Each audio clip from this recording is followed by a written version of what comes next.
The world went crazy for a second and we went along for the ride. I remember there were groupies everywhere. One was tapping on my hotel window to let her in, and we were on the 17th floor.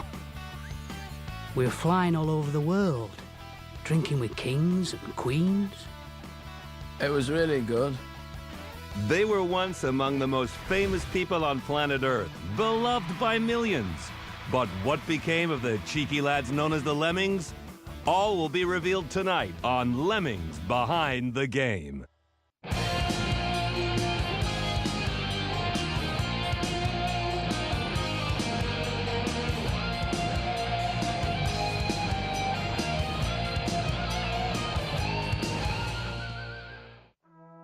Our story begins with Harold, a butcher's son from England.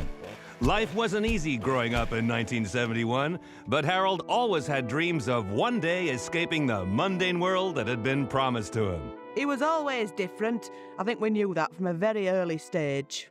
Yeah, you could say I was an outsider and I didn't fit in. Well, my father had been a butcher's son and his father before him, so I was to follow in a long line of butcher's sons. Oh, he never really had it in him. Even from a young age, you could tell he had his heart set on bigger things. I'd always seen myself on the stage, performing in front of cheering crowds. I couldn't possibly bear the thought of working as a butcher for the rest of my life. No way.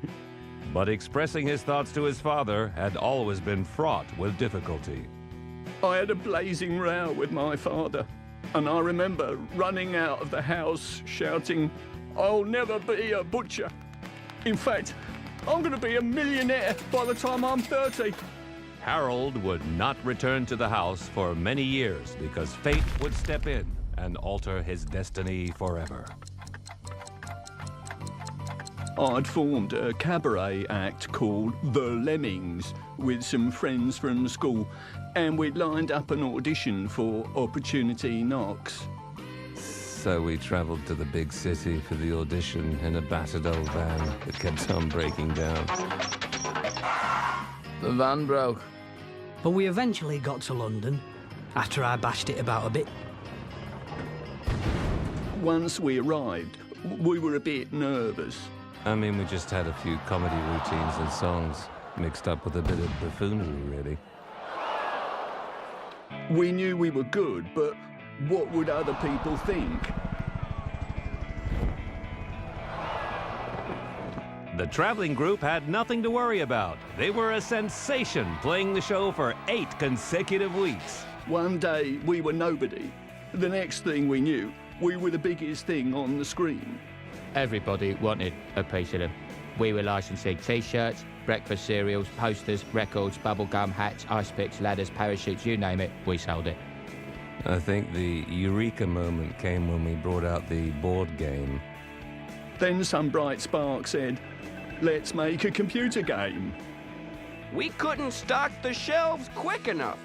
No sooner had we put the latest Lemming product up, the kids would come in like a swarm of locusts, ripping them out of your hands. I nearly lost my limbs. Next time on Lemmings Behind the Game, the boys conquer America. We said we're not going to America until they book us onto the biggest show in the country.